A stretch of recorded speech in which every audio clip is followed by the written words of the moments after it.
Hello बच्चों, let's read this question. The question says what led de Broglie to think that matter might have wave properties? How was his hypothesis experimentally verified? तो इस question के अंदर हमसे क्या बोला है कि हमें ये बताना है कि डी ब्रोगली को किस चीज ने ये सोचने पे मजबूर किया कि मैटर के साथ वेव प्रॉपर्टीज एसोसिएटेड होती है, एंड उनकी ये हाइपोथेसिस किस एक्सपेरिमेंट से वेरीफाई की गई. तो यदि मैं बात करूं की कंसेप्ट की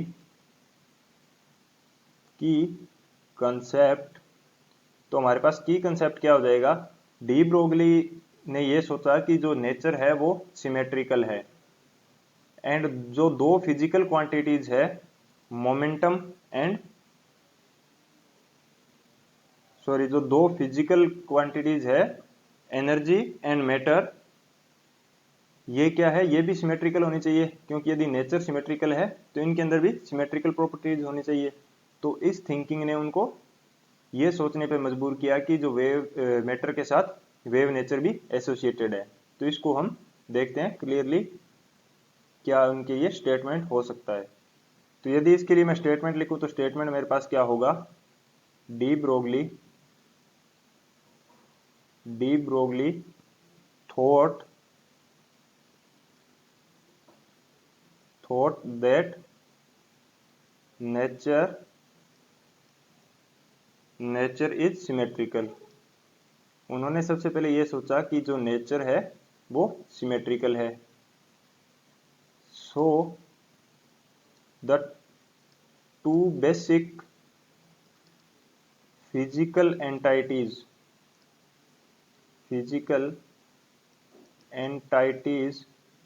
ऑफ नेचर, जो दो फिजिकल एंटाइटीज है नेचर की, वो हमारे पास क्या है, matter and energy.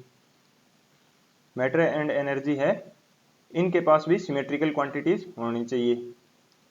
Matter and energy must have symmetrical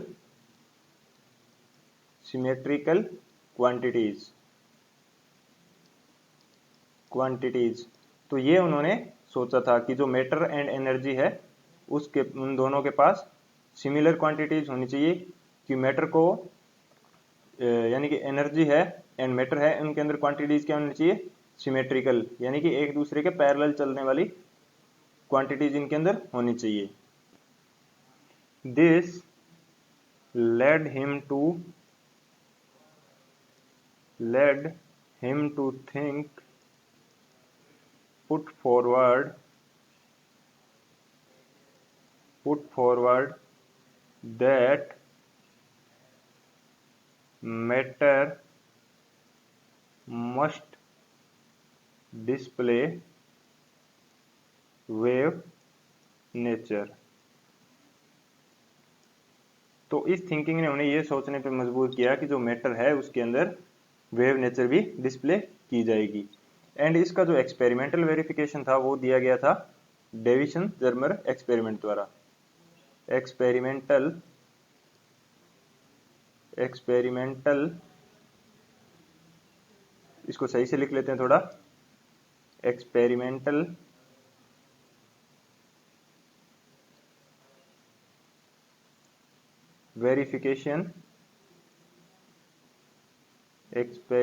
verification was given by Davison Germer experiment.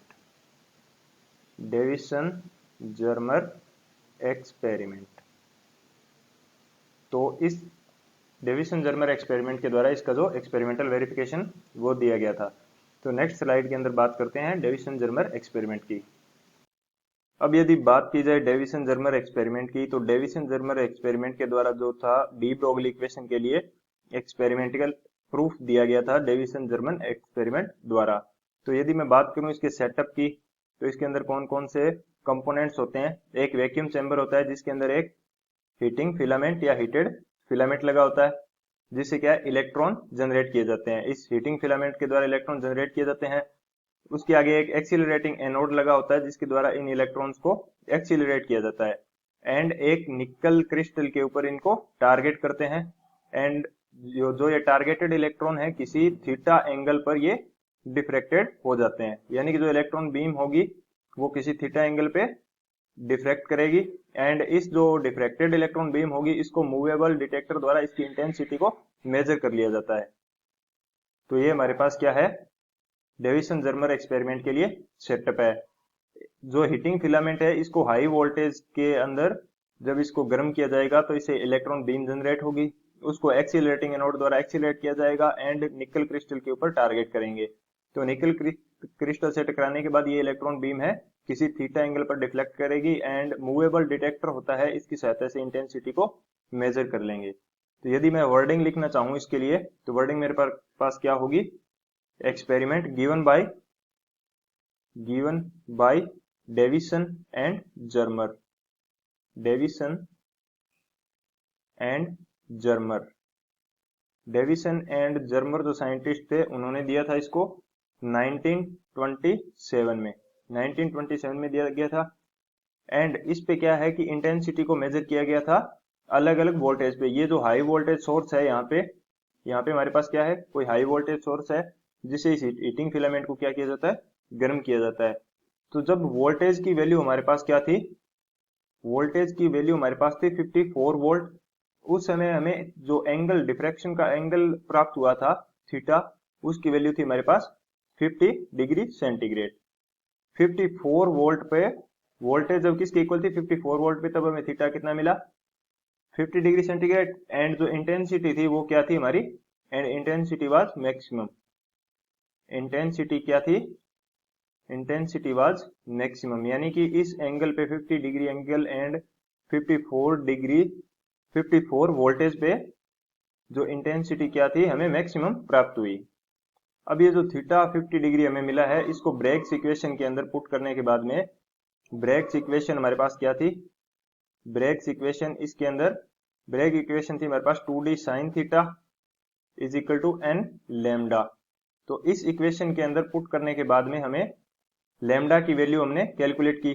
तो इस डेविसन जर्मर एक्सपेरिमेंट से लैम्डा की वैल्यू हमारे पास कितनी आई, 0.167 नैनोमीटर। ये हमारे पास वैल्यू कितनी आई, 0.167 नैनोमीटर के इक्वल इलेक्ट्रॉन के लिए हमारे पास लैम्डा आ गया। एंड ये जो लैम्डा की वैल्यू थी ये डी ब्रोगली ने जो कैलकुलेट की थी लैम्डा की वैल्यू, किस फॉर्मूले से, उन्होंने वेवलेंथ कैलकुलेट की थी h/p, इसको डी ब्रोगली इक्वेशन कहते हैं, इससे कैलकुलेट की थी। इससे कैलकुलेटेड वैल्यू कितनी आई थी, ये भी हमारे पास नियरली 0.167 नैनोमीटर के इक्वल आ रही थी। ये क्या थी, नियरली 0.167 नैनोमीटर के इक्वल। तो इस एक्सपेरिमेंट से भी सेम वैल्यू आ रही थी। तो एक्सपेरिमेंटल प्रूफ दिया गया कि जो डी ब्रोगली इक्वेशन है वो करेक्ट है। So this is the final answer. I hope you understood it well. Best of luck. Thank you.